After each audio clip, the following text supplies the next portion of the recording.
Today is Friday, December 29th. Welcome, everybody. John Aravosis here with the Aravosis Report. Coming to you live from Chicago. There we go. Trying to get my Instagram. There we go. I'm streaming on Instagram again. Welcome, everybody. We're going to talk tonight about Ukraine. Not a lot of Israel news, so we're not going to do that tonight.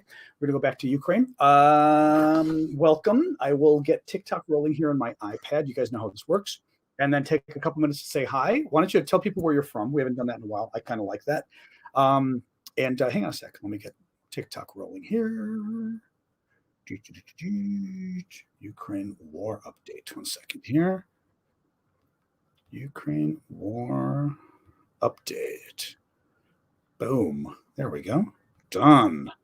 Go live. All right. 64th. What's the 64th? Birthday? Oh, go live. Wait, there we go. I thought I had gone live and I hadn't gone live. Oops. Hey, everybody. Sorry, let me get this going. There we go. All right. Boom. Boom. Boom. All right. Woo-woo. How we doing, guys? Hey, Jillian in the UK. Hey, TikTokers. Lip stuff on. Oh my God, my allergies are going again, too. I can always tell when I get weird itches. Like now I'm getting an itch right here. When I get a weird itch in a weird place, it means my allergies are going off. Do I think the Poland stuff is something to worry about? No, you know that. We'll talk about it, but you know that. No sound on TikTok? TikTokers, you getting sound or not? No sound. All right, let me unplug. Now I'm going to plug in again with my good mic. All right, plugging in again with my good mic. TikTok, how's that? YouTube, I know you're okay.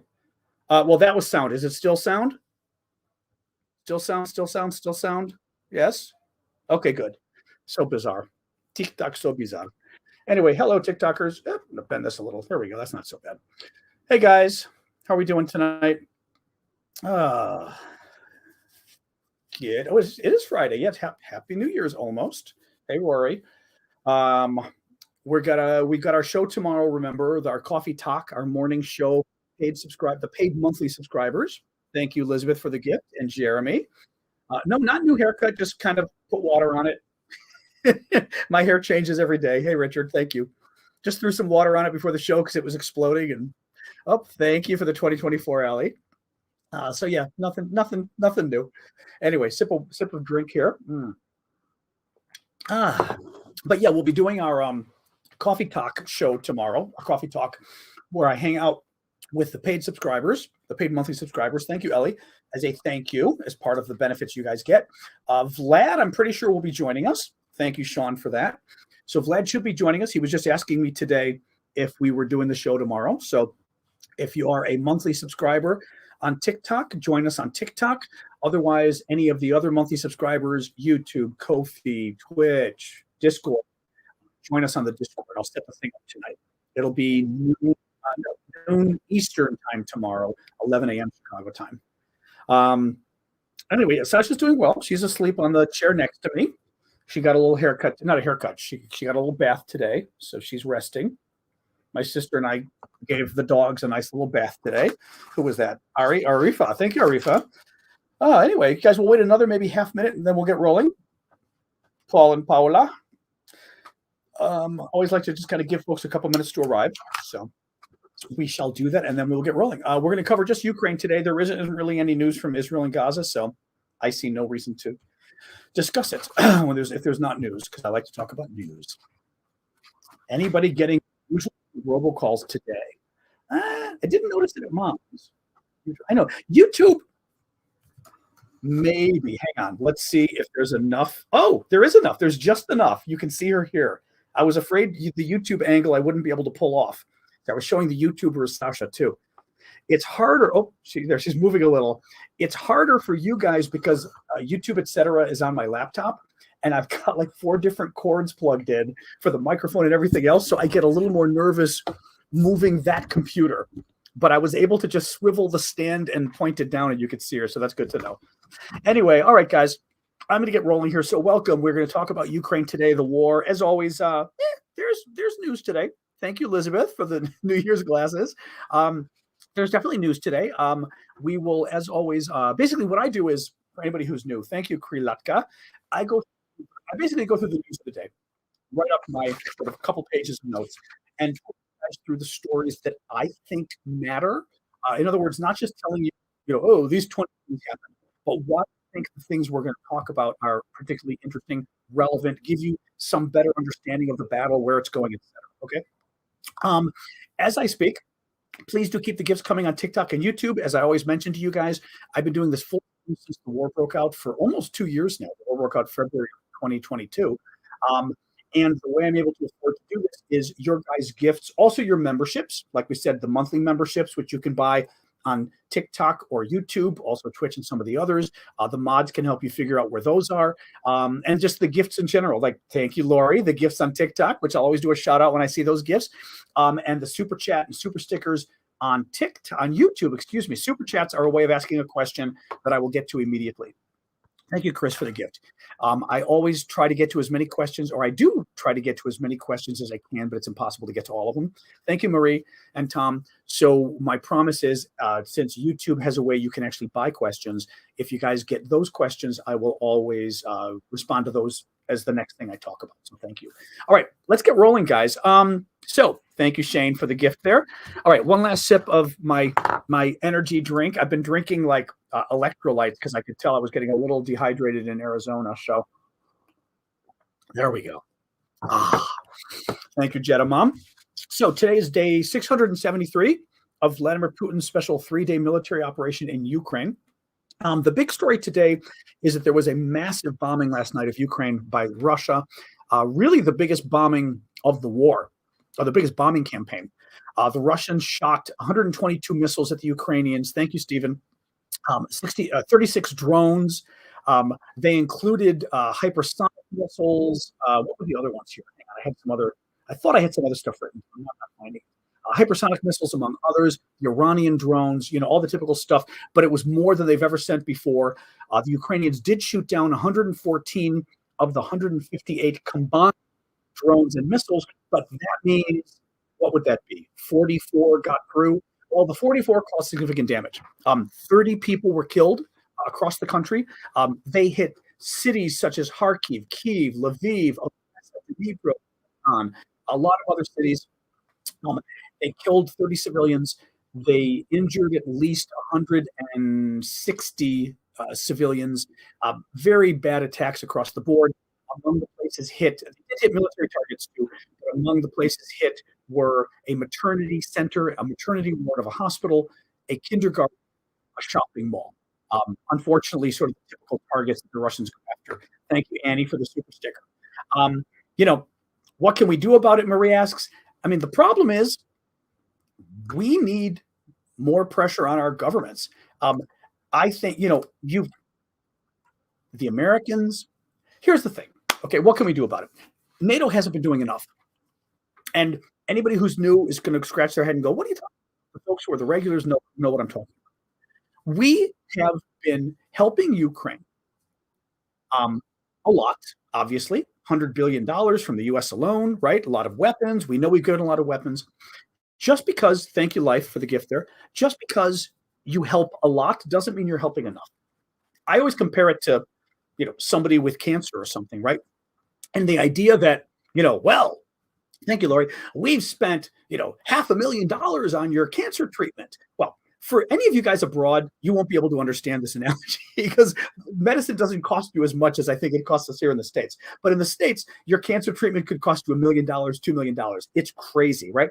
Well, if somebody helps you pay 3/4 of your cancer treatment, that's great, right? $750,000, that's amazing. But if you needed $1 million to cure your cancer, that $750 isn't enough. And that's kind of where we are with Ukraine. Thank you, Tom. Is that the West has helped Ukraine a lot. America especially has helped Ukraine a lot. But we haven't helped them enough, and we knew we didn't help them enough. We intentionally didn't give them all the weapons they needed. We didn't give them enough of the weapons they needed. We also didn't give them the exact weapons they needed, okay? We delayed. At the beginning of the war, we intentionally, at the very beginning of the war, we didn't even want to give Ukraine fighter jets, right? Now we're training them on F-16s. Mind you, it's 2 years later. Right? At the beginning of the war, Poland wanted to give Ukraine something like 200 MiG-29 fighter jets they had or something. The U.S. went, Germany went, and at least allegedly Ukraine didn't get the fighter jets. It's possible Poland kind of snuck them later. We heard there was a report that Poland might have actually disassembled the jets and claimed they were spare parts, but they weren't spare parts, which is pretty cool if Poland did that, right? Like they basically pulled an IKEA. They sent boxes of parts and said, "Oh, these are just spare parts for fighter jets," but they might have actually been the fighter jets. Cool if true story, but who knows, right?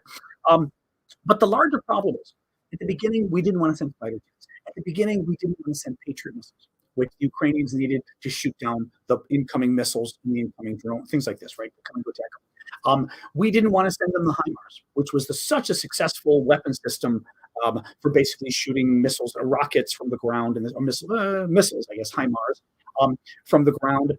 Didn't want to send them, mobility. M is for mobility. It would be a rocket, yes. We didn't want to send them those. We finally sent them HIMARS. Well, what did we do? No, so first of all, what you're seeing here is, first we said no, then we said yes months later. The Ukrainians kind of joked about it, but not joking. At one point, the Ukrainians even said, rather than tell us no on this new system we want, and then 9 months from now change your mind, and then drag it out for another several months of training, why don't you just tell us yes right now? So we did it on HIMARS. We did it on Patriot missiles. We did it on tanks. We refused to give them tanks. And then a year later, we said, oh, yeah, okay.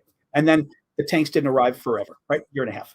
We did it on fighter jets. We wouldn't even give them the MiG-29s or the old Russian fighter jets. We wouldn't even give them. And now we're giving them F-16s, but gosh, it's going to take 6 months to train them, and maybe they won't come until next summer, blah, blah, blah, blah, blah, right? So basically, and this is where I have a problem with this, okay? Especially, and again, it takes some analysis here, but if in the end, here's my best argument, I think, on why I think Biden has fallen short. If in the end, Biden gives Ukraine, and he is, F-16 fighter jets, tanks, good American Abrams tanks, Bradley fighting vehicles, Patriot missile batteries, HIMARS, right? If Biden's willing to give Ukraine all of that stuff, and he is, and he has given them most of it already, why not give it to them early on? Why wait 2 years to give it to them? Or a year and a half? Well, I'd say half a year for the HIMARS, a year for the Patriot missiles, a year and a half for the tanks, 2 years for the fighter jets, 2+ years. Why wait 2 years? Why not just give it to them at the beginning? Is my argument. Okay, that's the best argument I can make for why I think Biden's fallen short. Right? Because basically, let's all agree that Biden is right about giving Ukraine these weapons. Don't you think it's better for Ukraine and more effective for Ukraine to get the weapons at the beginning of the war rather than 2 years too late? That's my point. That's my point. Is that Ukraine is in a situation where they're in trouble right now. And they're in trouble, I mean, in large part because we dragged our feet. Now, one point I haven't made in a while is one of the things that happened that made the counteroffensive so difficult for Ukraine is that the Russians had time to dig in, right? Russia had invaded, like my little map here, hang on a second. The earlier territory that Russia, no, TikTok. Poor TikTok. Knocked you down. Hang on. I'm knocking my map. I went crazy on the map. I knocked TikTok down. 1 second. There you are. You're back. Okay. Look at the map. Okay. 2014, the Russians invade and take Crimea in the south. Okay. They take this territory. This year, or 2 years ago, I should say now, 2022, when the Russians invade, they take this part of Ukraine. Okay. Now, let me see. I'm trying to think of where I was with this. Where was I with this? Because I knocked the map. I knocked everything down. I forgot what sort of I was trying to explain to you all. What was I trying to explain to you all? Was my sound still back? Good. My sound is back. I thought I knocked the sound off. Thank you, Critter, for the stuff there. I was talking about Biden with the weapons. Shoot. When I knocked the Russians. Oh, that's it. The Russians digging in. Thank you. That's what it was, Jay. Thank you. Is the sound back for everybody or not? A couple people. Timothy's saying no sound. I know you guys have got sound. For the rest of you here, how are you doing? Thomas, I do see that. I'll get to that in a second. Sound is fine. Okay, Timothy, you may want to leave and come back. Or somebody tell Timothy to leave and come back since he can't hear me. All right. So the Russians invade 2 years ago. They end up taking this part of Ukraine. Okay, so they got even a little bit more. The Ukrainians got obviously some of it back. Because we dragged our feet, thank you, Trilitic. Who else was that? Janice as well. Thank you, Janice. Because we dragged our feet and we didn't get Ukraine the weapons it needed in time, and we waited 6 months, a year, right? For example, the tanks. The West said, "No way, we're giving Ukraine tanks," for a year. It took us a year, 11 months, to agree to finally give Ukraine the weapons they need for the tanks. Well, because it took us till then, we then said, "Well, gosh, now you're going to have to train tanks, and that's going to take you months." So they didn't end up getting the tanks until months later. What did that do? That slowed down the Ukrainian counteroffensive. The Ukrainian counteroffensive, which was the big pushback this year, it didn't really do very well, right? The big pushback to get back as much of this territory as they could, the Ukrainians had to wait months and months and months and months. What happened when the Ukrainians waited for the Western weapons that were delayed? Thank you, Foodie. The Russians dug in. The Russians very smartly said, "Well, okay, if Biden, the French, and the Germans are going to drag their feet and basically slow down the amount of weapons coming to Ukraine so that the Ukrainian counteroffensive can't start on time in February or March or at least April of this year, we're going to just start digging in." So the Russians dug trenches and trenches and trenches. Dragon's teeth, which are these like cement, spikes sticking out of the ground to stop tanks and things. The Russians went nuts, and they quite effectively went nuts to stop the Ukrainians' counteroffensive. So once the Ukrainian counteroffensive started, what happened? It was way harder for them to push the Russians back because the Russians spent the entire time digging in and making it harder. That is why it matters. Thank you, Fnuties. That is why it matters that the West dragged their feet. Like the West, because this is what I'm saying. Like the idea of why we waited a year and a half to send them tanks. Had we sent them the tanks earlier, the Russians wouldn't have been able to take a counteroffensive, very possibly. I mean, this is so bad on so many levels as far as what happened with our support. In any case, let me go on here. The Brits are going to send Ukraine hundreds of air defense missiles to restock air defense systems provided by London earlier. This is in response to the Russian attack. Oh, Thomas, I'm sorry. Thomas the Tank, very cute. It's the French version of Thomas the Tank, or Thomas the Train, right? I'm trying to remember here. Thank you, Eva. Thomas asks with a super chat question, "I feel like the U.S. is delaying aid enough so Ukraine can't actually win on purpose, and it's depressing." You are 1,000% correct. That's exactly what's going on. Thank you, Tarmo. We are giving Ukraine, and it's not just the U.S. I mean, the U.S. Okay, look, NATO, right? NATO kind of has to do three things overall, but clearly the main powers in NATO. Thank you, Max. The U.S., the Brits, the French, and the Germans. I would argue are the big four, right? The rest of you matter. Thank you, K9. Very nice. I appreciate that. Who's that? Adrian as well. Thank you, Adrienne. Thank you for that. But the big powers, the U.S., the Brits, the French, and the Germans. The Brits are fine helping Ukraine. I don't think the Brits, I doubt the Brits were very reticent at all. I think the Brits were probably like, give them what they want. The Americans were terrified of pissing off Putin. Biden made that clear from the beginning, right? If we anger Putin, if we send, I believe, I got to pull up the quote, but I think Biden was talking about the fighter jets, the Russian fighter jets, which belonged to Poland at this point, when he said, World War III, there would be World War III. If we escalate, we can't afford to go to war with Russia. They have nukes. It was this sort of whininess, right, that he was putting out there about Russia. The French, just as bad. The Germans, just as bad. I mean, Germany's gotten a lot better. Germany, I don't know whether Germany's totally on board now or not, but the Germans have gotten much better in terms of versus where they were, the government about a year plus ago. But we all dragged our feet, like, oh, thank you, K9. We all, like I said, dragged our feet and made it much harder for the Ukrainians. Biden today, which I just slap him, Biden today called on Congress to take action so that weapons and vital air defense systems can be sent to Ukraine. And he kept talking about, once again, Biden's back to talking about Ukraine defending itself. Like, he did say we have to stop Putin. He did say we have to stop it, which was interesting in response to the massive air attack from the Russians today on Ukraine. Biden did say we have to stop Putin, but the language from Biden and the language again from his team in the White House was once again about we've got to provide, Secretary Blinken, Secretary of State said this, we've got to provide Ukraine the weapons to defend itself. We're still playing the defense game.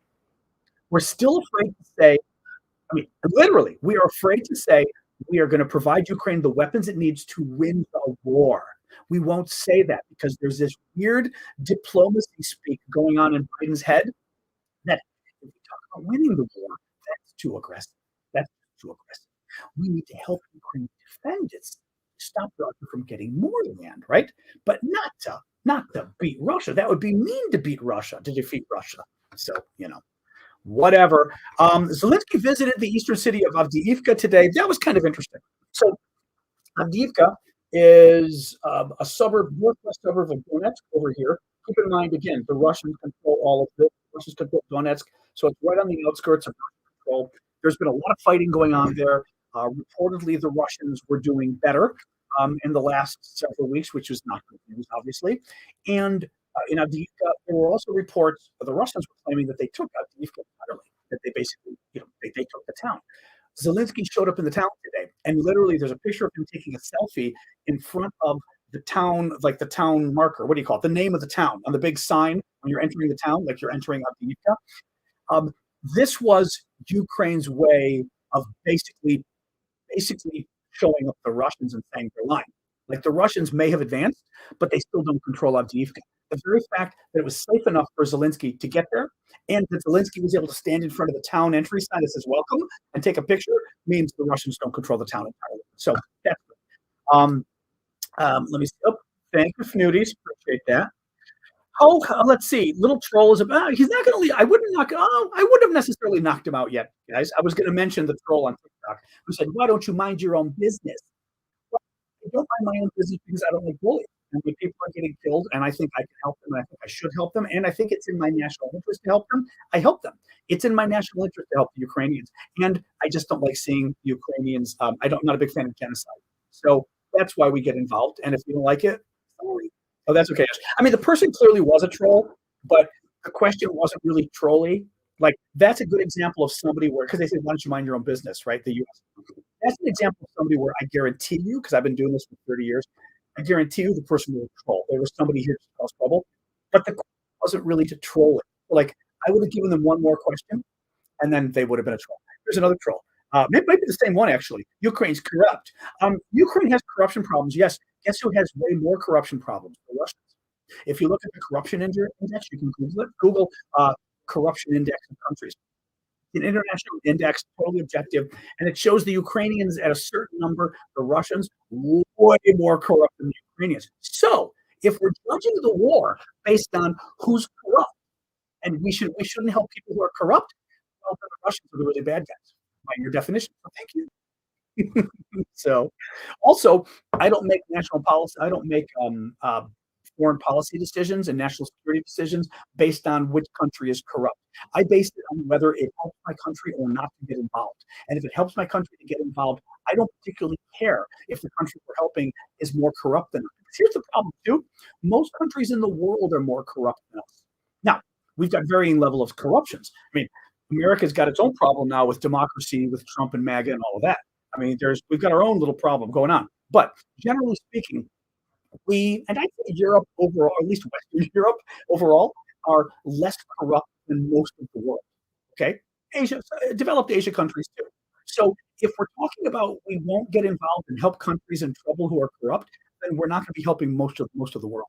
And that's what that does. It leads to world wars because we don't get involved now. We're going to have to get involved later.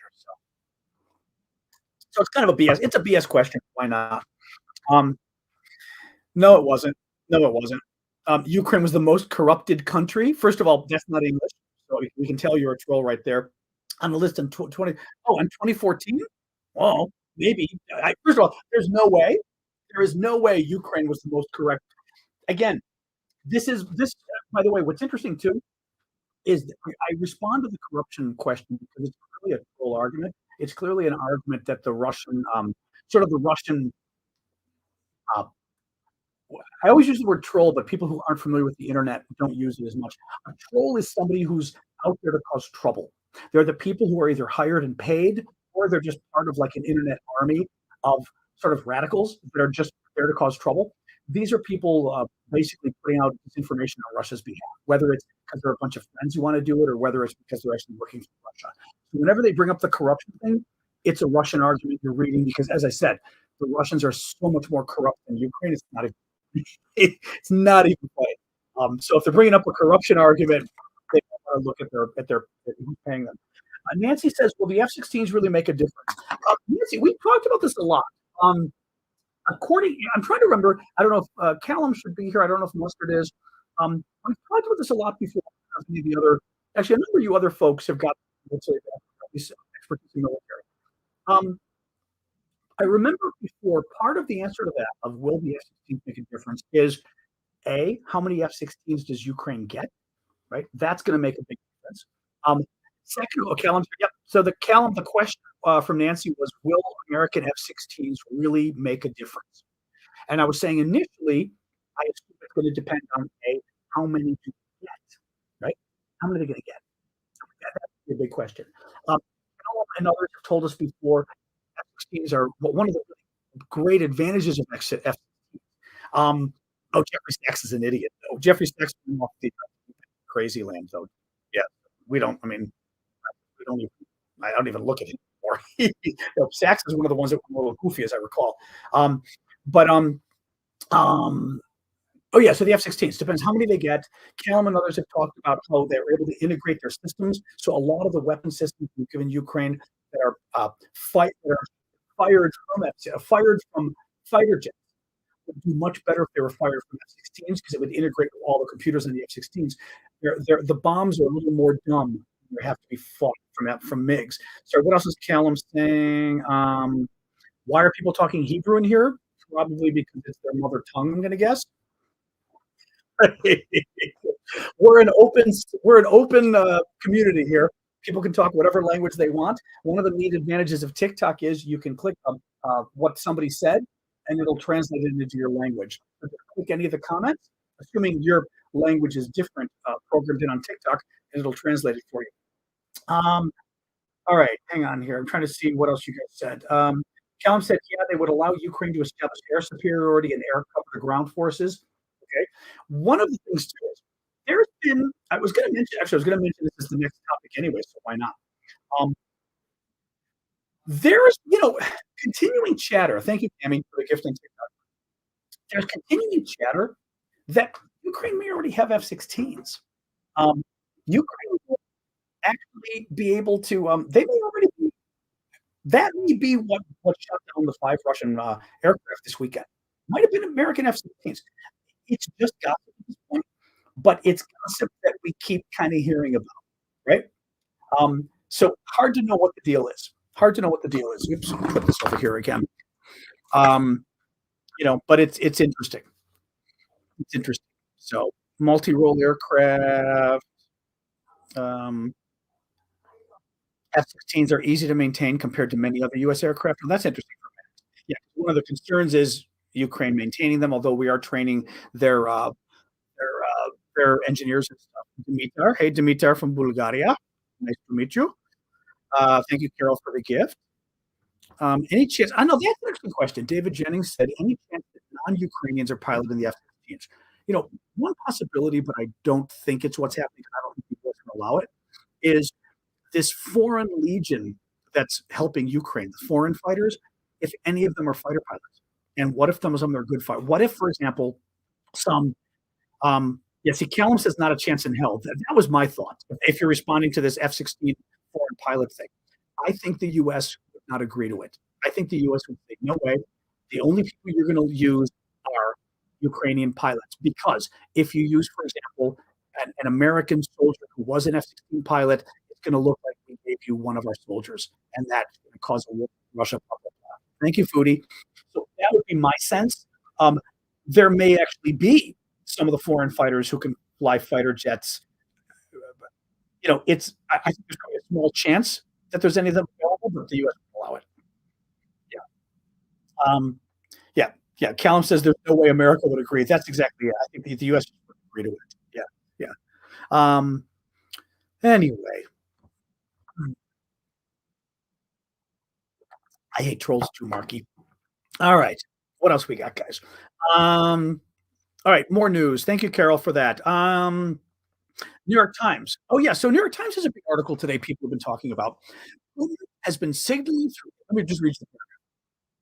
Putin has been signaling through intermediaries since at least September that he is open to a ceasefire that freezes the fighting along current lines, far short of his ambitions to dominate Ukraine two former senior Russian officials close to the Kremlin and American and international officials who have received the message from Mr. Putin's envoy say.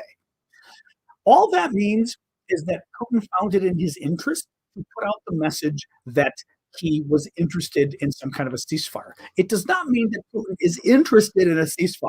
It means some of Putin's people put out the message. The Russians lie. The Russians lie all the time. I've talked about this before. In terms of foreign policy, they're a dictatorship, first of all, okay? They don't tell the truth. Putin is Putin is not in a position right now where he's going to say, for example, thank you, B. Smith, if we're to believe that story that Putin wants a ceasefire, that would be Putin admitting, I'm having a really hard time with this war. Put out signals to the West and let them know that I want a ceasefire because I just can't fight anymore. Do you really, of all people, is going to say, yeah, put out the message that I'm really tired and I can't fight anymore? Really? I don't buy that. I don't buy that. Second of all, they lie all the time, which means it's more likely that if Putin says, I want a ceasefire, that he does not want a ceasefire and he's putting out disinformation. Um, Another problem here. The Russians, in the end, want all of Ukraine. They made this clear. I've told thank you, Cornflower. I've made this clear before that this is not a territorial dispute. Okay, this is not some battle that looking for my lip stuff again. This is not a battle that Russia and Ukraine are having over a border, right? It's not like, oh, there's some disputed land and they're fighting over it and this kind of stuff, right? This is the Russians saying that Ukraine is not a real country, that Ukraine is really Russia, and that in the end, Russia wants to take all of Ukraine for itself. They're going to declare, they're going to wipe Ukraine off the map, kill a lot of people. The plan, too, was to kill all of Ukraine's top officials, its top cultural people, to basically, its top sports athletes, basically anybody who has an audience, right? Like movie stars, sports legends have audiences. Anybody who has an audience that can cause problems, they're just going to kill. And turn the country into Russia, take all their kids like they've been doing, between 10,000 and 20,000 Ukrainian kids kidnapped and brought to Russia. And they're trying to basically brainwash them and turn them into Russians. Putin was indicted on war crimes for that, right? So that's been established. I mean, by the International Criminal Court. My point here is that even if Putin agreed to a ceasefire, he's going to invade again. He wants all of Ukraine. He invaded in 2014, and that's it. Down. It never really went away. We were fighting in the East. Then he invaded again in 2022, got even more land. He's going to invade again in 5 years or whatever it is. It's just going to keep happening again and again and again. It's bad. I mean, it's just very bad. But the point is that if you reach a ceasefire with him, he's just going to come back. So what's the plan in having a ceasefire? Taylor Bick or Blick, I don't know if you meant it as just a gift. If you meant it as a question, feel free to write your question on YouTube. Let me know. Guys, is YouTube just being weird with the sound? It says it's being bad again. I think I just need to buy a new microphone. I mean, clearly it's the microphone that's being evil. Let me know on YouTube. It's still being weird. What else we got here? Oh, this is interesting. A Ukrainian hacker group claimed today that, okay, sorry, let me do a refresh on YouTube. Hang on.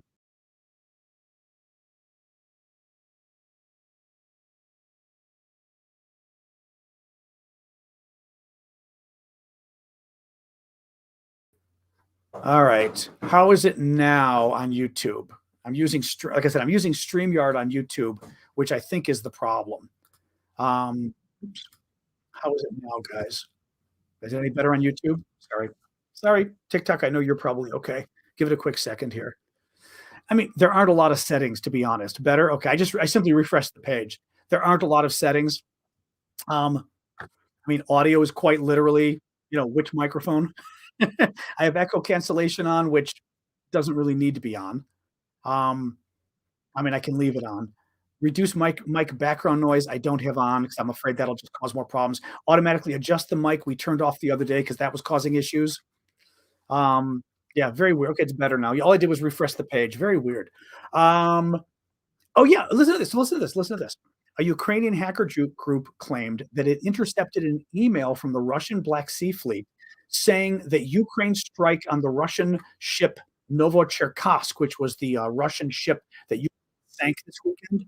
That was the ship in the port of, what was it, Theodosia in southeastern Crimea. That the Ukrainians killed, who was that? Thank you, Denon. That the Ukrainians killed 74 crew members on the ship and injured 27. Um, that's huge. I mean, we knew there were a lot of men on the ship, and we knew the ship was hit well enough that it sank. So that's great news. Um, yes, Malayathos was mentioning. Thank you. Who's that? Kronos. Thank you. Malayathos was mentioning. There's a. I haven't watched it all yet. I've only watched the first one, and I keep meaning to go again.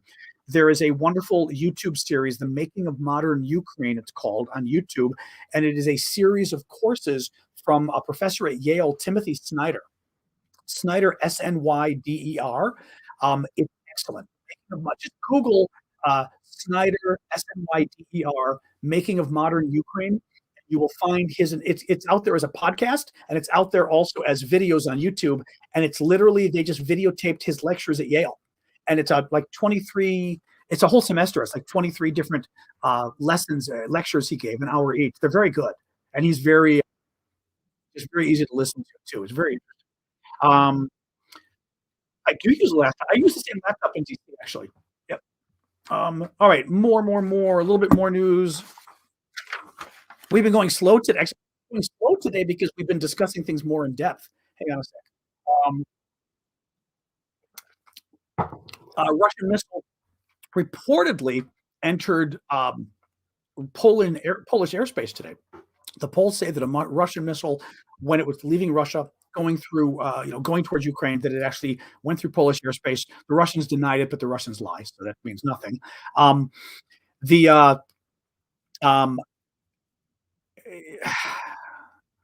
Is it bad? Yes. Is it dangerous? Yes. The issue is, any country, if you see a Russian missile heading for your country and then entering your territory, you've got to be worrying about whether that Russian missile is coming to take you out. Okay? That's why it's so dangerous, and that's why it's so stupid for the Russians to keep doing this. Now, are the Russians doing it by accident? Maybe. Are the Russians doing it on purpose? Maybe. I mean, it's not even, I would say it's quite possible the Russians are doing it on purpose just to basically scare the Poles. Again, look how dangerous this war is. 25 missiles into your territory. Don't you want this war to end? It's so dangerous, Poland, right? So that's like, and by the way, it's so dangerous, Biden, right? They're trying to just send the message that this is all so dangerous, guys. But I wouldn't be surprised if they did it on purpose. Yeah. TikTok keeps kicking you out saying the live has ended. Lovely. Oh, TikTok. You're so good.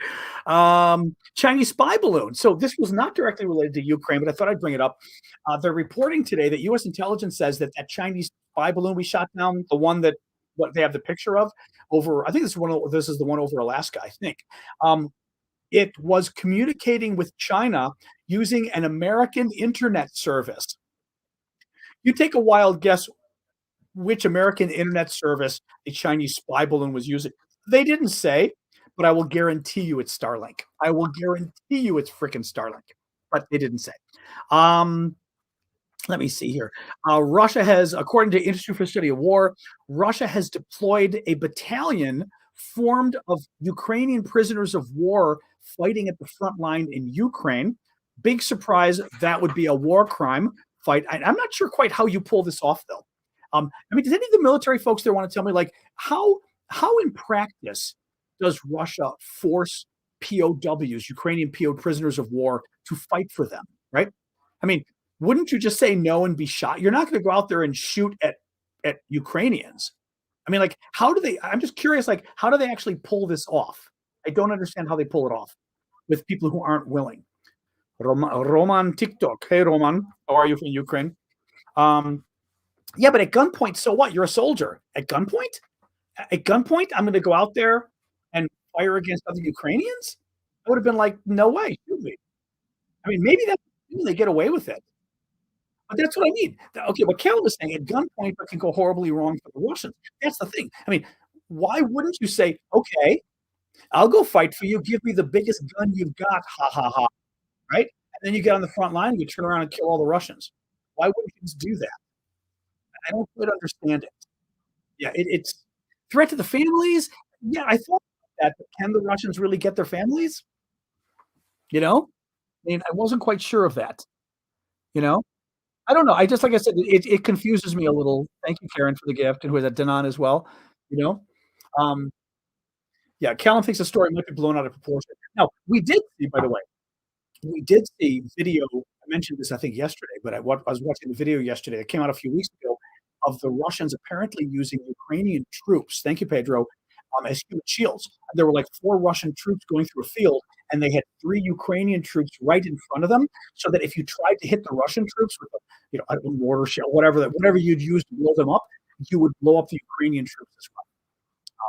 So that could also be. I wonder if part of what they're talking about. You know. Here. No, that's all we've got. That's all we've got. Okay, that's it for the news today from Ukraine. As I said, Israel, there's no news. I mean, I don't think there's any news. It's the same story as before. Thank you, Chezek. If there's no news, I'm not going to talk about it because there's just nothing to talk about. Death, destruction, Hezbollah, Hamas being evil, Israel fighting back, countries Biden frustrated. Surprise. Yes, thank you for the fireworks there, Chaz, Charles, Chaz. All right, guys, let's do our hangout. As always, please do keep the gifts coming on TikTok and YouTube, guys. They literally do pay the bills. I try to I'm not going to say how much, but in my head, I sort of have how much each month. I'm trying to sort of make in each day to sort of pay the bills. So please do keep them coming. Thank you, Timothy. So yeah, talk to you guys. Wait, thank you. Who is that? Chill Patch and K9 both. Thank you, K9, for the gingerbread. Marky says, I feel the only way the war will end is either Putin pulls out or the Russian people rise up or if Western troops go in to help Ukraine. I mean, that's not the only way the war, the other way the war ends is the Russians take over Ukraine. Thank you, Michelle, for that. And Christina as well for the TikTok gifts, right? I mean, that's awesome as well. You get fireworks? Do you get fireworks in Alaska? That's funny. I guess you're another live free state, right? Do I do live news over the weekend? Not really. I do a show tomorrow, Saturday, for the paid monthly subscribers. Thank you. So basically, for the folks who are joining, TikTok has a subscription program where you pay $6 a month or something. I've got something similar for YouTube and Discord and Ko-fi. And anybody who subscribes on any of those services can join me in tomorrow morning show that we do for an hour or so. Vlad in Ukraine joins us. We talk about sort of the latest. We sort of get into everything, but we get other topics too. But we usually talk to Vlad about the latest he's hearing on the ground and all of that. So otherwise, I take a break on. I used to do 7 days a week, but it just got too tiring, and I lost my piece. So now I do 5 days a week. Hello, Tanbat in Norway. Good to see you. Well, I mean, Trollytic says, any thoughts on what fighting dirty and political repercussions would be? Thank you, Nancy. I was talking about this yesterday. Ukraine has the option. Randy, thank you as well. Appreciate it. Very generous on YouTube. Thank you. Ukraine has the option that it has not exercised yet to basically, thank you, Sean. Well, I will put this in straighter terms so people can understand. Commit acts of terrorism in Russia. Okay. I'm not going to come out in favor of it. I don't want to get into that weird thing on TikTok and YouTube, but put it out there as that is one of the possible actions, obviously, a country that's being invaded, right? They could do things that would just freak the Russians out, right? They could they could start shooting missiles into Russian cities,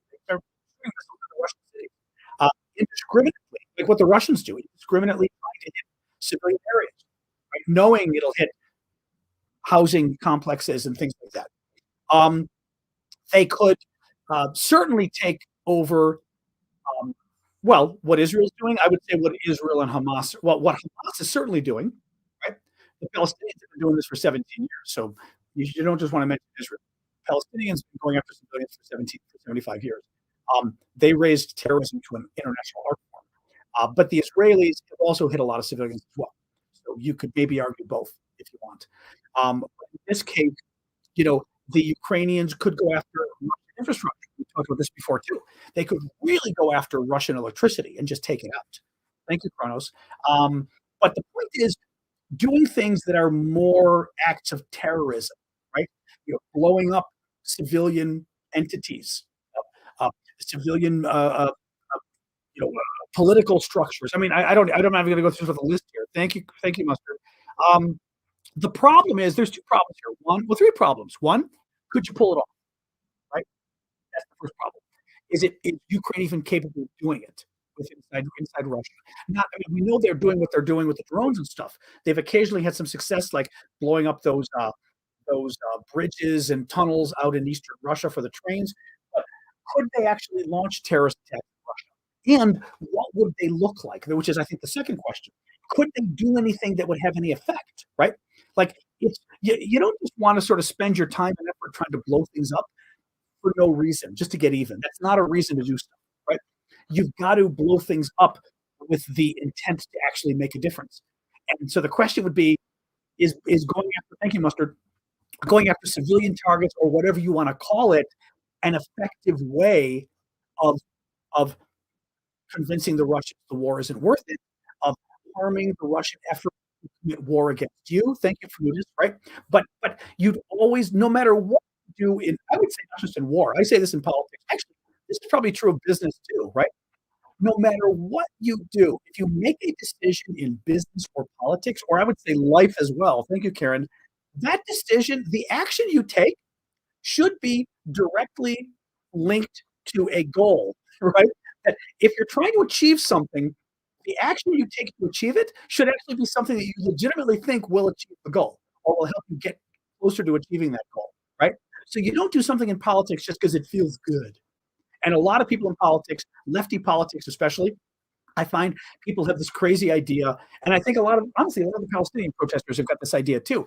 We're shutting down people trying to get to the airport for Christmas. It's making them mad. Yay! Is that really achieving anything? I think it's setting me back, right? So you've always got to think of, is it achieving my goal? Is it setting me back, or is it doing nothing?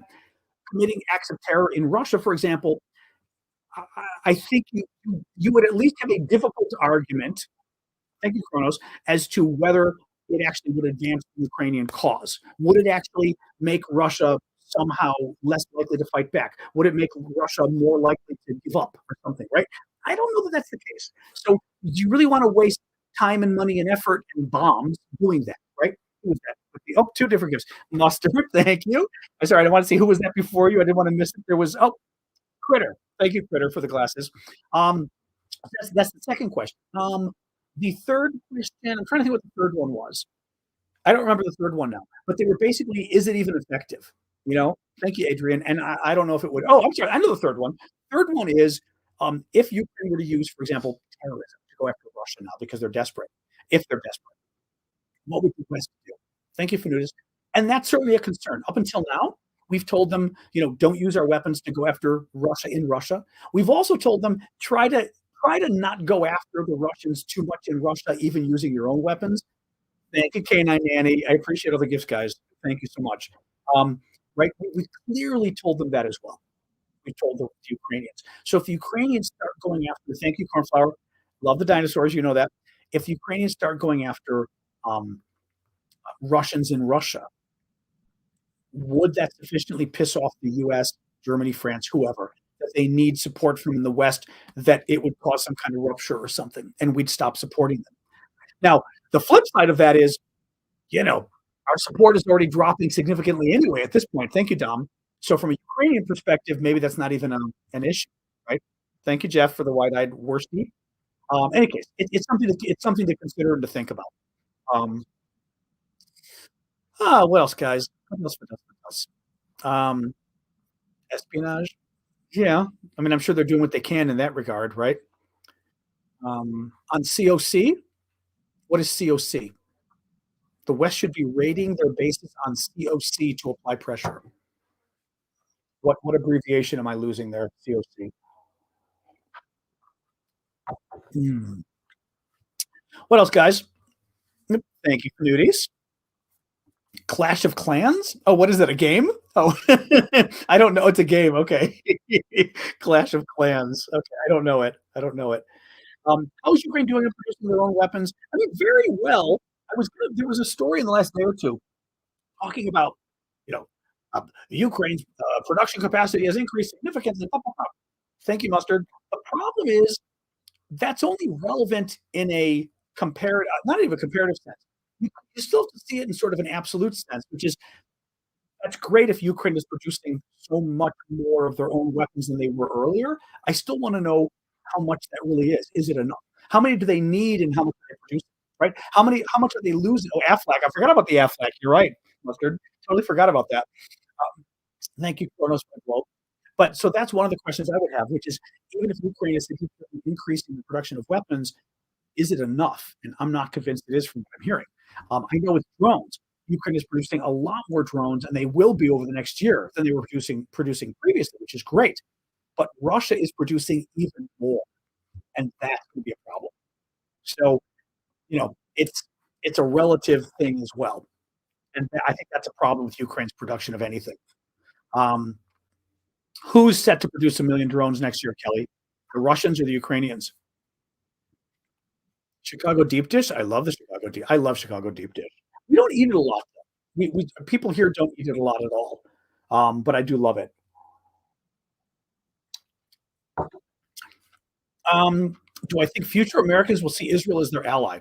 It depends. I mean, just to get into that topic again, um, I think Israel is clearly fighting the maybe not even the biggest, the worst public relations war they've fought with what's going on with Gaza now. Um, but this is not new. I mean, I said 20 years ago that when Yasser Arafat and all this stuff, all this stuff was going on for 20 years. Back in the early 2000s, I said that Israel was doing a crappy job on public relations, and I think it came hand in hand with sort of these far right governments. With at the time Ariel Sharon, Netanyahu, and basically, and then Netanyahu. Not just only Netanyahu, but that you had these governments that just didn't care about marketing and public relations and how things look publicly, and that's just stupid. That's just stupid. People think it doesn't matter. People think that public relations and marketing, whatever you want to call it, PR, right, is fake or something or silly or whatever. I think it's really important. It's important for business. It's important for government. It's important for a political movement. You want people to support you. You want people to think you're the good guys, right? And Israel never cared. Thank you, Jeddah. At least for the last 20 years, I think Israel didn't care that it was losing the war of perception.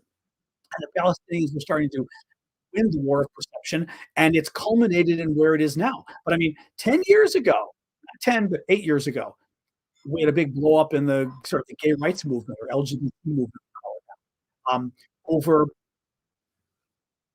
what I found to be rather anti-Semitic actions by one of the big gay groups, the National Gay and Lesbian Task Force, whatever they are called now, the task force. And it was a precursor to the stuff going on now, where it was basically the far left just they didn't want Jews at their conference, Jewish groups at their conference. It was really bad what happened. But that was a precursor to what's going on now, and it was a precursor to this growing movement on certainly the far left, but I'd say the left overall. That was sort of, it wasn't just anti-Israel, it was anti-Jewish in our country at least. And what do you know? It's grown into a much bigger thing now. So, in any case, I'm not sure why I forgot what your question was, but I think Israel's done a really shitty job on perception, and I think they're finally learning why perfection matters. Reading from Paros, I've been to Paros and Antiparos, not in a very long time though, but I liked it. I didn't like the main Paros. I liked the other part of town. Is it Antiparos or whatever? That was the place I ended up staying in. Thank you, Fnuties and Macabre. It was really nice. Really relevant for the war. What, Yael? You mean the public relations? I think it is in the sense that the U.S. is the only friend you've got left in some ways, right? And you're seeing public opinion in the U.S. all of a sudden prove to be a danger for Israel, and it never has been until now. And now it's causing a danger. It may not be the worst ever, whatever, but it's not good. What you're seeing now. You're seeing you're seeing real pressure put on Biden, I think, um, to basically cut Israel off. It's not going to happen because America still supports Israel. The polls still show America supports Israel. This is a loud minority, but it's a not small minority. That that, but, but the loudest voices are a minority. The loudest voices don't matter. Okay, I'm willing to say that because I've done this stuff for 30, 40 years myself, political activism. The loudest voices are a fringe group. Most of them are socialists. A lot of them are communists. I mean, they are literally. One group was the American Communist Party that was protesting in New York, and it's like they're the American Communist Party. You don't get more fringe than that. But but there is a much larger group. Many of you might be among it. A much larger group that is uh, upset about what Israel is doing. That is a quite sane group of people, a quite normal group of people that is not fringe.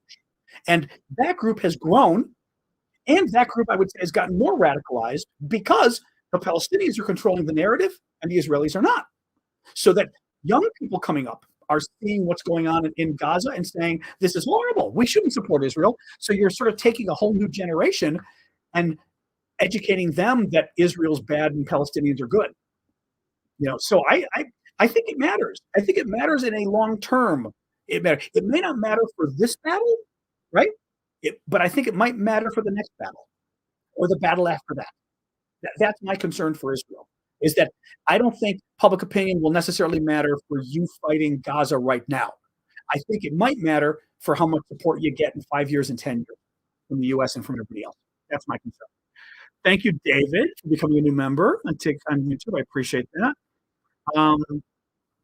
Yeah, I don't know if I believe that, John. Even the U.S., how many people we killed, although we did kill a lot of people in Afghanistan and Iraq, but I don't believe the numbers that are out there. I think they're the numbers were BS, but we did them. But I think that's true. We did end up killing a lot of. You kill a lot of civilians in war, and especially, we didn't want to get into the Israel stuff, but I guess we are. People talk about, the Washington Post did a story on the number of civilians killed was a record number of how many the Israelis have killed. And a lot of the defense guys were like, well, what are you comparing it to? How many wars have we had where the government that started the war then went and hid among the people? I mean, have we had a lot of wars where that's happened? Thank you, Mustard. Because isn't that the kind of war you have to compare the civilian casualties to? Right? Not a war that they're not hiding. They're not using their own civilians as human shields, because then you can just hit the defense industry or whatever, right? But if they're hiding among civilians, that's a different story, And so that's one qualm I have with the sort of civilian casualty figure. Is this is also it's high. I'm not saying it's good, right? But do I think the war is a stalemate? I think you mean Ukraine. I fear it's a stalemate right now. And it's not going to change if we don't give better weapons. Oh, I didn't even mention one of the things I didn't mention. It was one of the examples I like to give of why Biden's pissing me off with Ukraine. The Ukrainians have wanted American ATACMS missiles forever, and we have a lot of defense folks from around the world have been calling for the U.S. to give Ukraine these weapons. The weapons could go like 200 miles or 300 kilometers. I mean, hugely important distance to hit Russian supplies, Russian troops. I think you succeed. Oh, that's cute. I haven't seen that before. I haven't seen that one for years. Thank you for that. And what happens? These could make a huge difference for the Ukrainian counteroffensive battle against the Russians. The U.S. drags their feet for almost 2 years. Finally, we provide Ukraine we provide Ukraine a small number of the ATACMS missiles that they need a couple months ago. Okay. Hey, Bama guy, your son sends greetings from Al-Beker, Iraq. Wow. I keep forgetting. I mean, I know we've got forces in Iraq, but I keep forgetting they're even there. But for these drone attacks and stuff. Wow. For Christmas. Well, that sucks. Assuming you're Christian. If you're not Christian, then it doesn't suck as much, I guess. But we were, I was saying with the ATACMS. So Biden drags his feet on these ATACMS missiles that Ukraine needs. These missiles would have made a huge difference.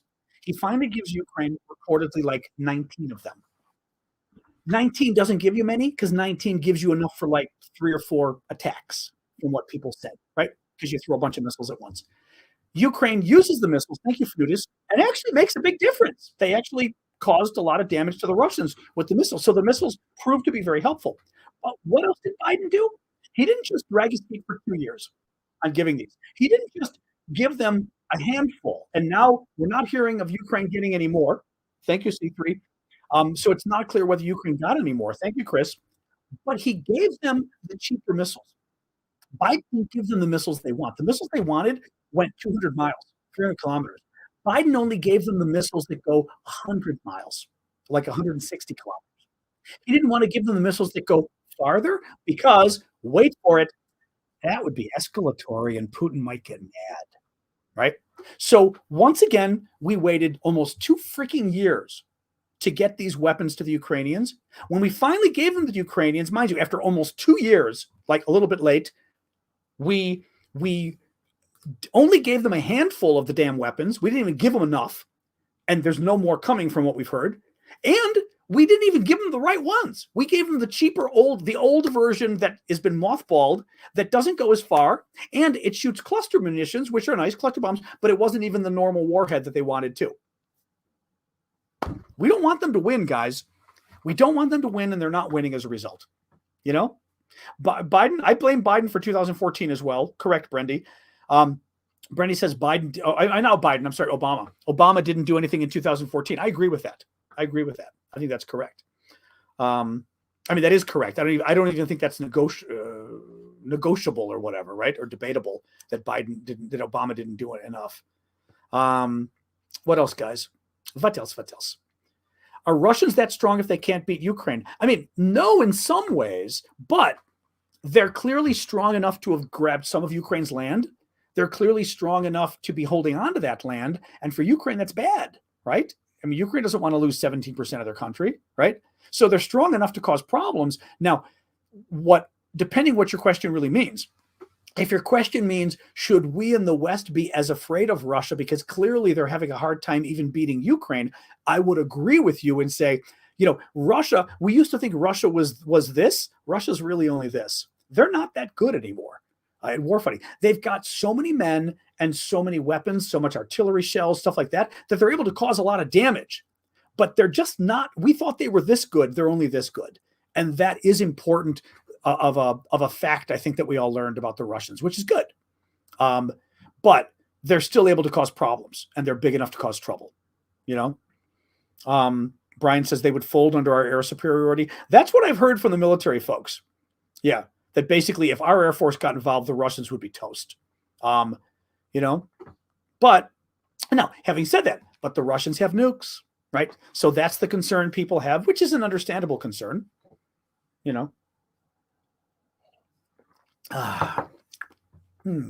What else here? John is saying shorter range missiles stopped the power of Ukraine. Oh, shorter range missiles stopped the power of Ukraine's summer and fall push. The extra range would have gotten to the railway supply lines. I see what you mean. He's talking about the ATACMS. Well, the extra, again, me on the outside thinking of this, but one of the things we were thinking of is the extra range from the ATACMS might have been able to help the Ukrainians knock off the supply lines in the south, right? Like I said, rail, but also highways. And the Russians supplying a lot of especially once you get over here, a lot of their troops in this area through here. Also, they're supplying it through the Kerch Bridge. Well, the Ukraine could have just gone nuts on the Kerch Bridge with a bunch of cruise missiles from the Brits or the French, taken out the bridge, and at the same time use the the ATACMS to maybe take out some of the infrastructure lines here, the logistics lines. Could that have caused some major damage? Maybe. They would have certainly been able to hit more Russian troops, but meaning barracks and things like that where the troops live. They would have been able to hit more Russian supplies. Whether it's fuel, whether it's military supplies. So, I think it would have been significant. Yeah. When are the Ukrainians getting the F-16s? We don't know. The worst case scenario was August. That was in the paper many months ago, saying they wouldn't get them till next August. The best case scenario people were talking about was spring, that they wouldn't really be ready to use them till March, April. I was mentioning at the beginning of the show, there's a rumor going around, but there's no basis in it. So who knows, that maybe Ukraine even already got some of the F-16s, and that's what they used to shoot down something like 5 of the big Russian most advanced fighters or bombers this weekend, the aircraft. But there's no factual basis in it, but it is a rumor that's been talked about a lot. It's been talked about enough that it's interesting. I'll put it that way. It's one of those where it's coming up enough that it's interesting. But I don't think we can count on it. I don't think we can count on it till the summer, you know?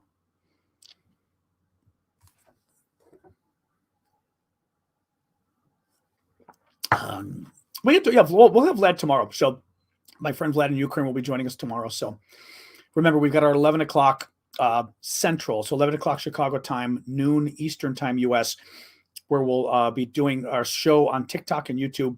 No, TikTok and Discord, excuse me, for the paid monthly subscribers on TikTok. And remember, once you subscribe, I forget whoever that was who joined us new, David, you've got to go over to Discord and make sure you got a Discord account. It's discord.aravosis.com. Make sure you got a Discord account set up, join our Discord, and then within your settings on Discord in our community, link your YouTube account so that you actually have access to the live tomorrow. If you want to join us. If you don't, that's okay. But also it gives you more privileges for the auctions and stuff, which I've got to set up the auctions tonight or tomorrow. I've got to start doing that. Okay, see you, Charles.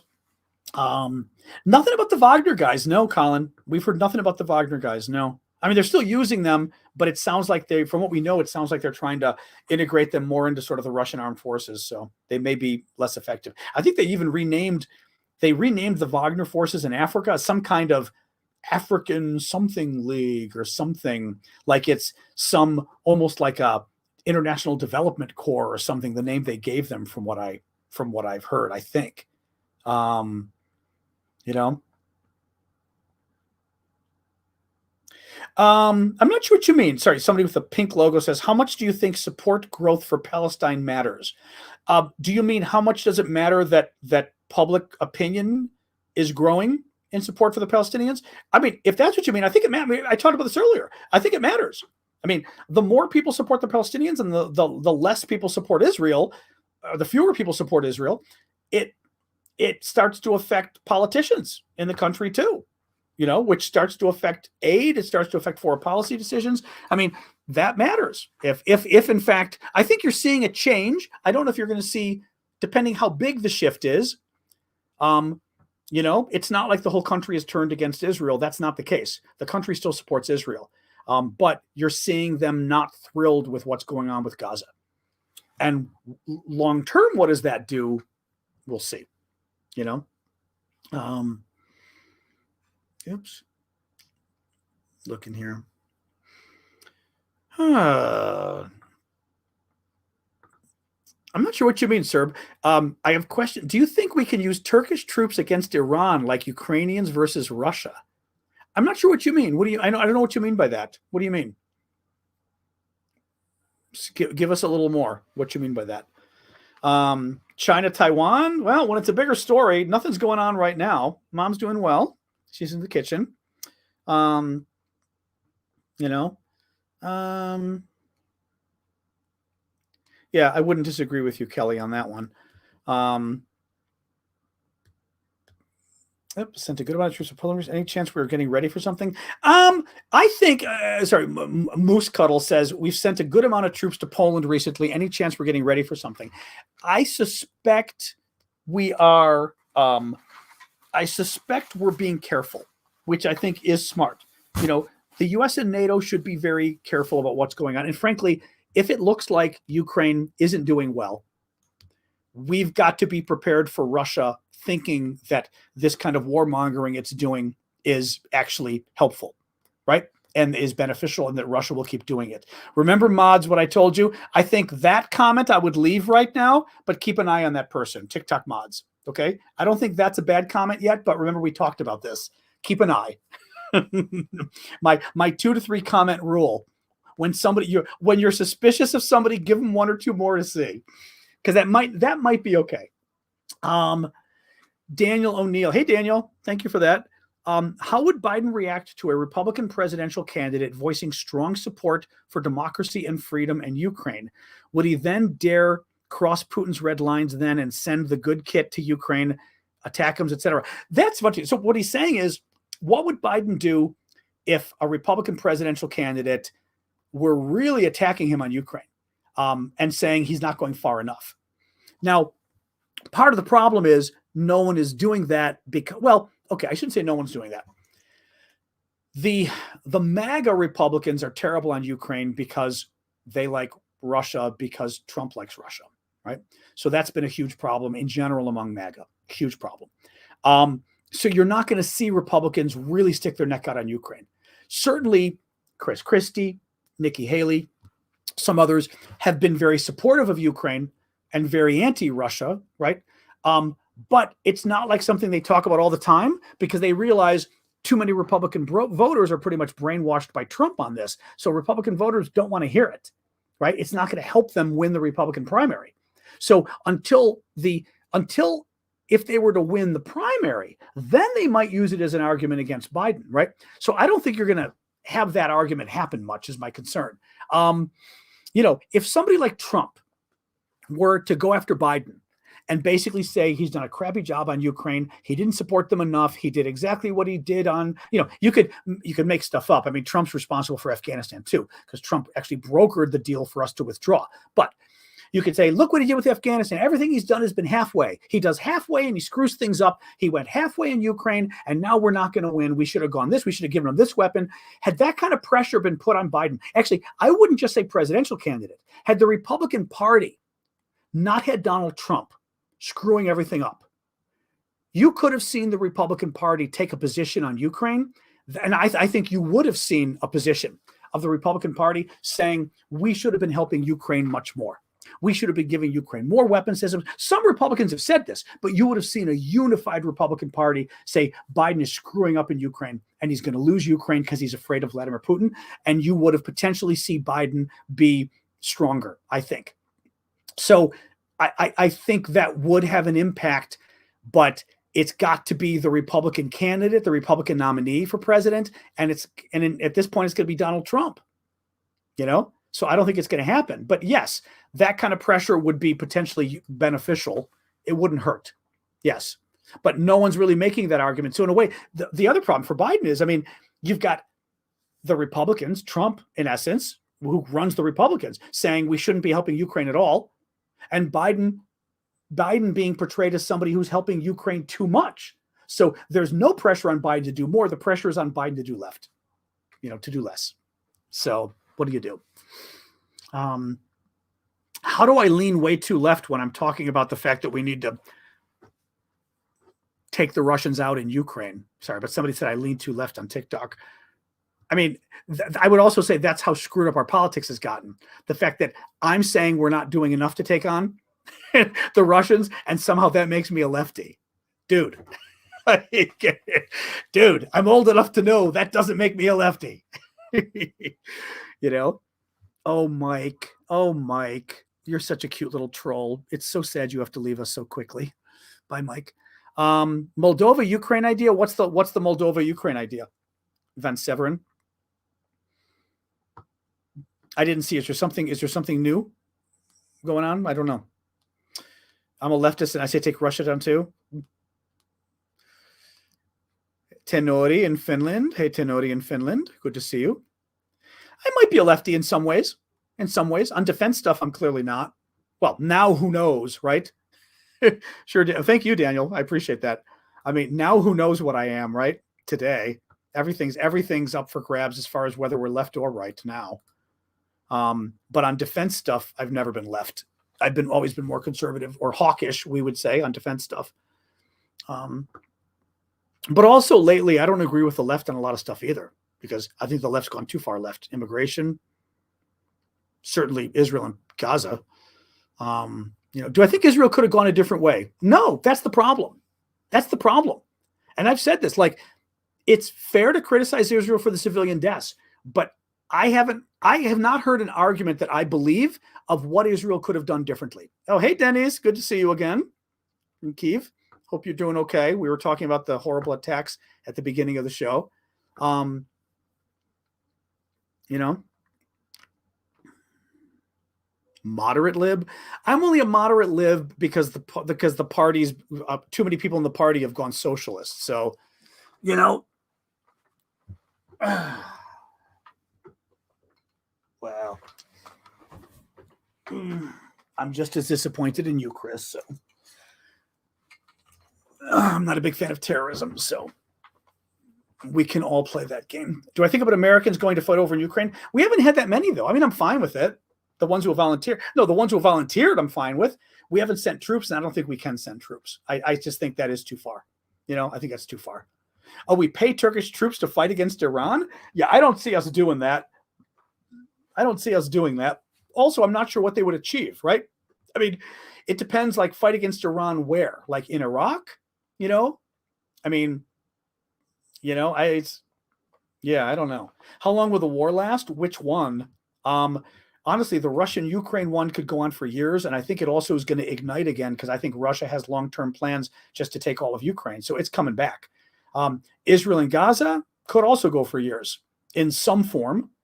Israel will tone it down, but, you know, somebody's going to have to get control of Gaza. Somebody's going to have to make sure that Hamas doesn't retain control. They're a terrorist group. I mean, I don't know how that's going to go away. You know, so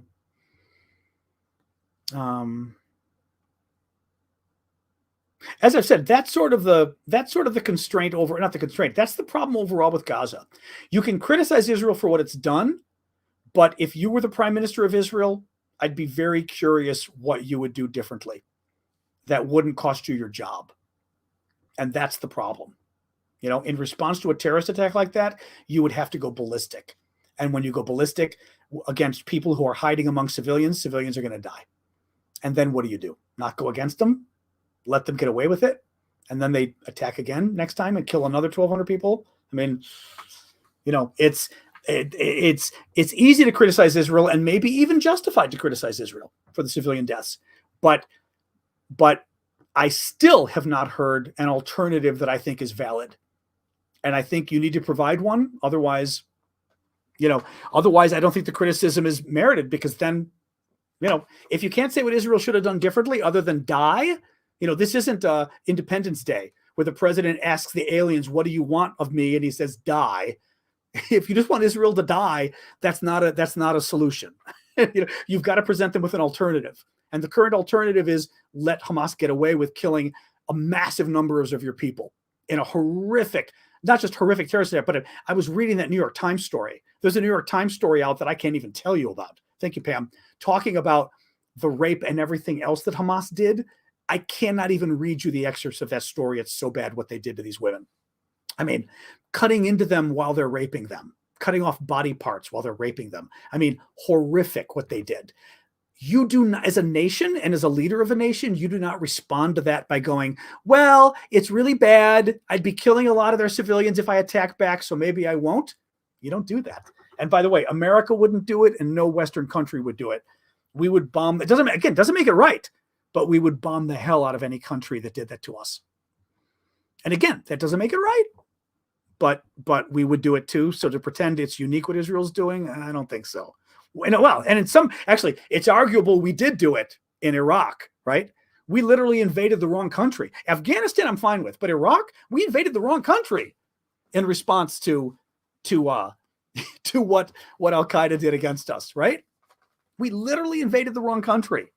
I mean, that's pretty bad. You know? Yeah, Brent Spiner, he was great in that. Yep. Well, and that's true too, John. I mean, I think John Judge says, we have hindsight now. Gaza was always a bad idea, if for no other reason what we see now. Meaning, in hindsight, going to Gaza, what could you, right, it blows up in your face. The problem is, what alternative did you have, right? Any leader who said, we shouldn't go into Gaza, it'll just kill too many people, they'd be thrown out of office after what happened in Israel, right? The people would demand military action, you know? I don't know, Marky. Marky is saying, I'm not a Trump fan, but what this war, meaning Ukraine, has shown me is that he was right on NATO, that they need to lift their game and not rely on the U.S. The U.S. can only do so much. I mean, okay, first, it's a little bit of a self-fulfilling prophecy. Trump is right that that NATO needs to do more because the U.S. is going to F them over by not helping enough because Trump, right? I mean, the reason the U.S. is now not helping Ukraine enough is because of Donald Trump, because his people took over the Congress and they're not funding aid to Ukraine. So it's a little bit of a circle there, right? Trump was right that, I mean, right. So as far as why the U.S. isn't helping Ukraine and why Europe needs to step up is because of Trump cutting them off, basically, MAGA. But putting that aside, NATO has done a ton, though, to support Ukraine. If you look at it, and you do need to look at it, you need to look at it based on the size of the economy, okay? It's one thing to look at, the U.S. has given the most money, so to speak, right? We've given the most aid in terms of money. But you can't just look at that. You've got to look at what was given based on the size of your country, right? A country of 10 million people cannot afford to give the same amount of aid that the U.S. gives with 330 million people, and the fact that we're so much richer. Our economy is so much larger, right? So you have to look at aid based on the size of the economy. And when you look at it that way, what I mean is look at it that way to judge fairness, to judge, has the U.S. given a fair amount? Have these other countries given a fair amount based on how big or small they are? What you see then is the latest numbers from a few months ago were the U.S. was 13th on the list of countries in terms of who gave the most aid based on the size of their economy. We were only number 13. There were 12 other countries before, and I think they were all European countries. A lot of them were Eastern European countries, Latvia, Lithuania, Estonia, Poland. I'm trying to think of the other ones. We'd have to look and see who. Somebody wants to pull up the list. You can sort of talk about it again. But that's a. Oops, sorry, Sash. I scared my dog. I bent down to pet my dog and scared her. That's okay. But that's one way of looking at it. And NATO stepped up. Is Romania up there? NATO stepped up in terms of helping Ukraine. That they did. But I would argue, I will maybe twist your comment a little bit and say that Donald Trump has made clear that you can no longer trust America. We are an erratic country. We are willing to elect people that will not stand by America's commitments in the world, whether they're commitments in a philosophical, moral sense or whatever, or whether they're literally the written commitments on paper. I do not believe Donald Trump would help any NATO ally that was attacked. He certainly wouldn't do it based on the NATO charter. No, he wouldn't. So that right there, America's word is that before, for the last, 70 years, you could trust America. You could trust America's commitment. Thank you, Alexander, on NATO. Now, because of Trump, you can't. So Europe almost doesn't have a choice but to build up its own defense because America is no longer there for you. Democrats in America are. Some Republicans are, but Donald Trump is not. The MAGA wing of the Republican Party is not there for you. And currently the MAGA wing of the Republican Party runs the Republican Party. So if Europe ever gets into trouble, you're screwed at this point. You no longer have America protecting you. You only have America protecting you if a Democrat wins at this point. That's crazy. So that is an incredibly dangerous situation for Europe. So I would argue in that case, I wouldn't say Trump is right. I would say Trump caused this, and the problem there is, yes, Europe needs to defend itself more, but at the same time, when Europe defends itself more, we can't control it as much. So all of a sudden they can do more of what they want. And that doesn't necessarily mean they're going to do what we want. Right. That's the risk there, but they're not going to have a choice, I think, but Europe's going to have to build up its defenses on its own now.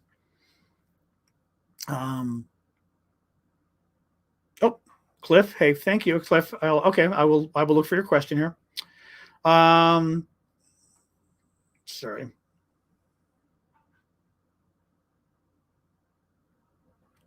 I don't know. I mean, Marky says, would NATO have the ammunition to deal with Russia? I don't know if Russia attacked us, but I don't know that Russia would have the ammunition to deal with Russia. Right? I mean, I don't know. I just don't know. Right? So, I mean, it kind of goes both ways there. Oops. Oop. Goodbye. Sorry, I'm giving somebody his wings here. Goodbye, wingman. Bye-bye. Bye-bye. I got that one myself on TikTok. Yes, and I'm not thrilled about what Israeli settlers are doing in the West Bank. They're idiots. Ahmad asks, are you aware what Israeli settlers are doing? Yes, and that's part of the whole Netanyahu thing, which I think stinks. I was even reading something the other day about something else the settlers were doing. What was it? They were going into some area. They were doing something. Shoot, there was some story in just the last day or two. No, these are horrible. They're crazy, sort of far-right fundamentalist Israelis who are just trying to take land from the Palestinians in the West Bank, which is sort of this area. I mean, I'll say the middle of Israel, but it's not Israel. It's not Israel, but it's sort of a chunk. Israel goes around it. And they're nasty. They're nasty far-right lunatics, religious lunatics. And they're violent, and they should be stopped. But unfortunately, they're a power group in Israel, and they're really a powerful group in the conservative government that's in power right now with Netanyahu. So I don't think so. Lior says, is there progress regarding a deal between Israel and Hamas to release the hostages? I mean, all we saw in the last few days was several peace proposals being talked about. Israel, I think, offered one, or ceasefire proposals. Israel offered one. Egypt offered one that Qatar had signed on to. Hamas said no. But even with Hamas saying no, Hamas said no, and Hamas said we're not going to agree to any more ceasefires. We are only going to agree to another ceasefire if Israel stops the war entirely, they said. And Israel, of course, said no way. Having said that, the negotiations for hostage release and ceasefire were still ongoing behind the scenes. So Hamas was saying we're not going to agree to anything anymore, but they were still negotiating. So that means there's always a chance of something, right? But I've said this before. If I were Hamas, I wouldn't agree to any ceasefire. I would just let Israel keep bombing. Hamas doesn't care about the Palestinians. We know that. Hamas wanted Israel to blow the crap out of Gaza. That's why they did this attack on Israel. And that's why they did it in such a violent way, so that Israel had no choice but to go crazy. Politically, they had to go crazy in response. Thank you, Jonathan. And if I were Hamas, if Israel, like right now, Hamas broke the first ceasefire on October 7th. They broke the second ceasefire, which was a couple weeks ago. Hamas broke it, and that's why the bombings are happening. If every time Israel kills a civilian in Gaza, it's great publicity for Hamas, right? It's great publicity for the Palestinians. It's bad for the Palestinian people themselves because they're getting killed, right? But in terms of Hamas and public relations, it's great for Hamas. They look like the good guys. And even if they don't look like the good guys, Israel looks like the bad guys. So that's one of the problems you've got with this negotiation. I don't see why Hamas should agree to anything from Hamas's perspective, right? Because the more Palestinians that get killed, the worse Israel looks. That's good for Hamas, you know? Cliff, I didn't see Cliff posting a question. He was gonna. Yep, we're still waiting. Because I'm gonna get going shortly, Cliff. So get the question up there.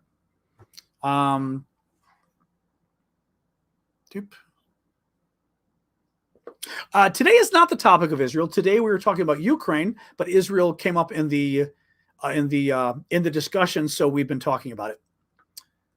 Do I think we'll get attacked? They're going to try. I mean, they're going to try. You know, will they manage? I don't know. I mean, you know, what do you do? You know, but they'll try certainly. Oh, all right. Come on, Cliff. It's been an hour and a half. You're getting a tattoo. Oh, here we go. Will Hamas execute hostages? Why hasn't USN SEALs or U.S. Navy SEALs recovered the hostages? There was one American hostage that we believe was killed by Hamas recently, a woman they announced yesterday. Will Hamas execute the hostages? Sure, they may. No reason not to, in a way, right? I mean, they killed 1,100 people in Israel. Why wouldn't they kill another 140 or however many are left, right? So I see no reason why Hamas wouldn't kill the hostages. Why haven't Navy SEALs been able to recover the hostages? Well, there's a couple issues here. One, would the U.S. send Navy SEAls? Or would it be considered too high stakes sending American troops in, and it would look like America's involved in the war? So that could be one of the issues. Two is, do we even know where the hostages are, right? Because also, your question I would pose to the Israelis too, right?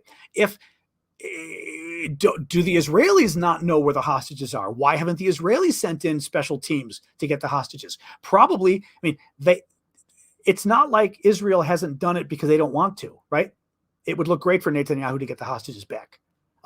So I think it's because they don't know where they are.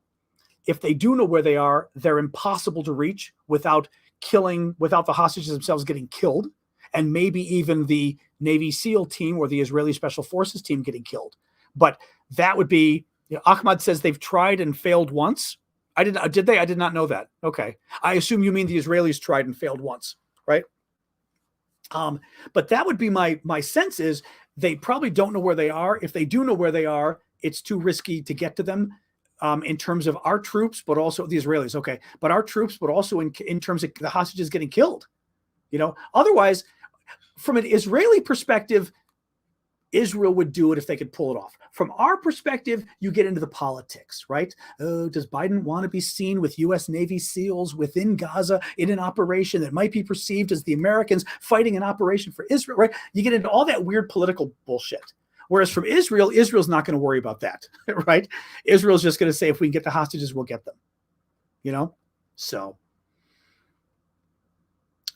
Yeah, Russian missile in Poland airspace for 3 minutes. What's your take? I think Russia is being incredibly negligent and incredibly dangerous again. The Russians shot a missile at Ukraine, a lot of missiles at Ukraine last night, and one of them, the Poles report that one of the missiles entered a Polish airspace for a while before it came back into Ukraine, and from Russia. And the danger. It's possible that Russia did it on purpose, that Russia is intentionally trying to enter Polish airspace just to be nasty, to see how far they get away with it. But because part of it is you're testing the Poles. You've now found out how long you could shoot a missile into Poland and the Poles don't react. That's interesting use for the Russians if someday they actually want to attack Poland, right? The second thing is you're just trying to screw around. They're just trying to scare the Poles. They're trying to scare Biden. They're doing it for the U.S. So Biden and others sit there and go, oh, my God, Russian missiles entering Poland. That could have caused a war. This Ukraine war isn't worth it. It's too dangerous. Right. So that's part of what the Russians could be doing, too. Also, the Russians could just be sloppy and screwing up. It's dangerous.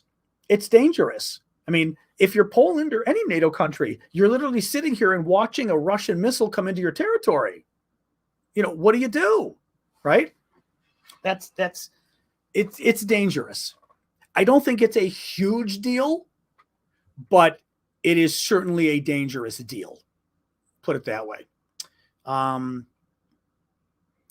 Did Biden blinkers say 31 December Israel must stop the war? I have not heard that. So did Biden tell Israel they had to stop the war by the end of the year? I did not hear that. Supposedly Israel had already promised by early January they were going to shift from their more aggressive tactics or whatever to a longer term war that's much more targeted and this kind of thing. That's what they claimed. But I doubt Biden. I do not think Biden would have told them the war's over in 3 days. No, I don't think so. Supposedly Biden did have kind of a testy conversation with Netanyahu last weekend over some money going to Palestinians. I'm not remembering the story now. Netanyahu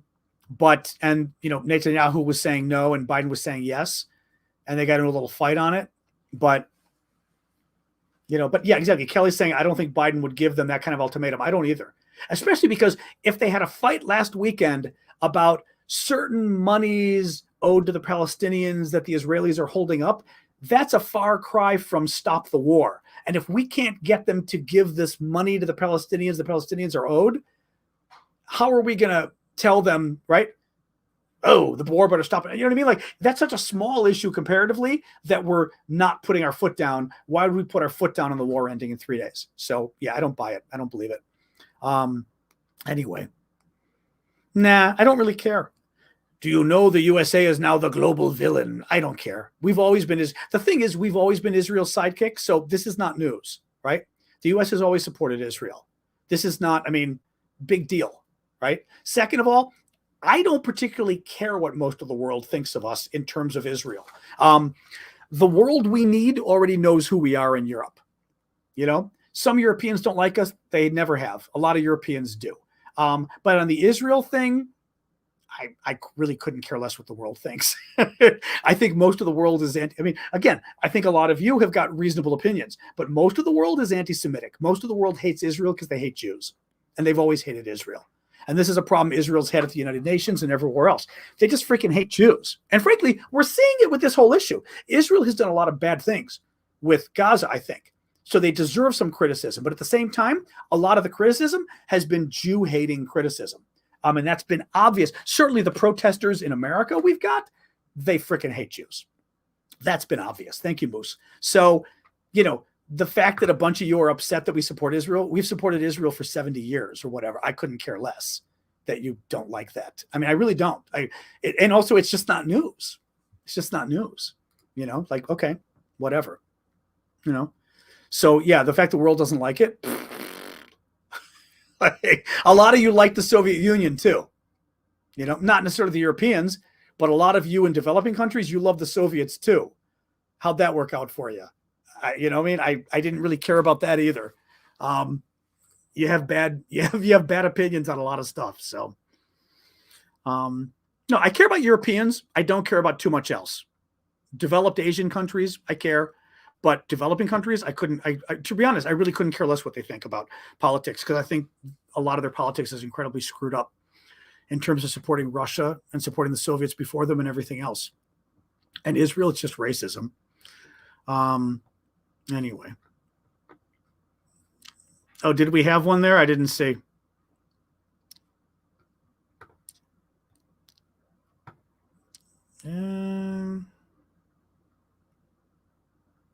Okay, I'm assuming whatever mod was able to get somebody. Okay, I didn't see. Anyway, all right, guys. I'm going to head out. We've been doing this for an hour and a half. But what's wrong if you support Russia? It depends.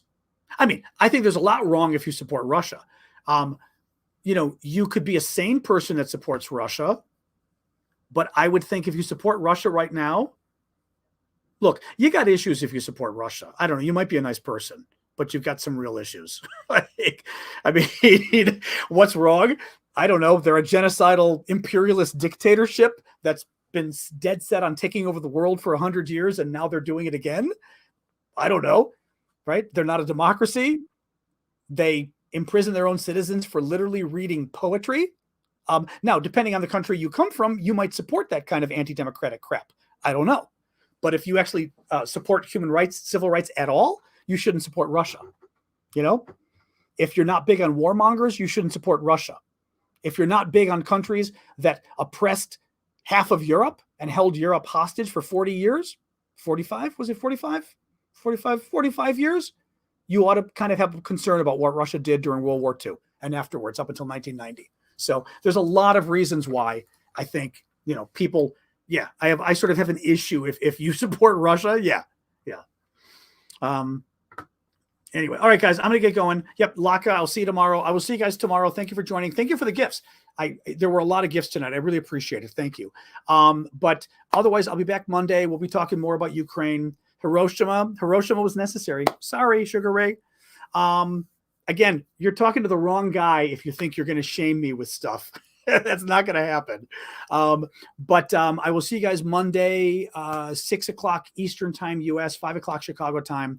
We will again talk about the latest from Ukraine. And if there's anything new from Israel and Gaza, we'll do that too. Thank you, Timothy. I realized I was doing the hands thing as you were doing that, Timothy. Thank you. Otherwise, join me tomorrow for the paid monthly subscribers. So paid TikTok subscribers, paid YouTube members. Join me tomorrow morning at 11 a.m. Chicago time, noon Eastern. I will actually go on Discord right now to set that up so you guys can find it on Discord, the event. And for the rest of you on the TikTok subscribers, join me on TikTok at 11 a.m. Eastern, okay? All right. Thanks, guys. Thank you for joining us. Thank you, mods. Have a very good night. And I will see some of you tomorrow and the rest of you Monday, right? That's right. It's New Year's. Oh, it's New Year's on Monday. We'll do it anyway. Mondays, I don't care. New Year's isn't as busy as Christmas. So we'll do New Year's Day anyway on Monday. Yeah. So happy New Year's, everybody. And who knows, maybe Sunday, if I'm in the mood, maybe say a Dobrin each. If I'm in the mood Sunday, maybe I'll do just a hangout show Sunday morning. We like to do those, New Year's Eve morning show kind of thing. So New Year's Eve is your birthday. Well, happy birthday, Jen. Remind us if I do a live, just hanging out on Sunday. All right, guys. Happy New Year's, everybody. I will see you all. Like I said, tomorrow, some of you. Sunday, I might do a big one for everybody just to hang out and shoot the shit, so to speak. Orthodox New Year's on January 14th. I didn't even know that was a thing. Is that a thing? Thank you, LinkedIn person. Thank you, Cornflower, for the gift. Who is that? Bob. Thanks, Bob. I didn't even know there was such a thing as Orthodox New Year's of January 14th. I'm not familiar with that. I'm familiar with a lot of the Orthodox stuff, but that I was not familiar with. That's interesting. Okay. Huh. All right, guys. Oh, boy. All right. Old New Year. Interesting. I did not know that. Okay. Orthodox Christmas I know about. Yes. That I'm familiar. Always have been. All right, guys. See you all either this weekend or Monday. All right. Okay. See you guys. Thank you.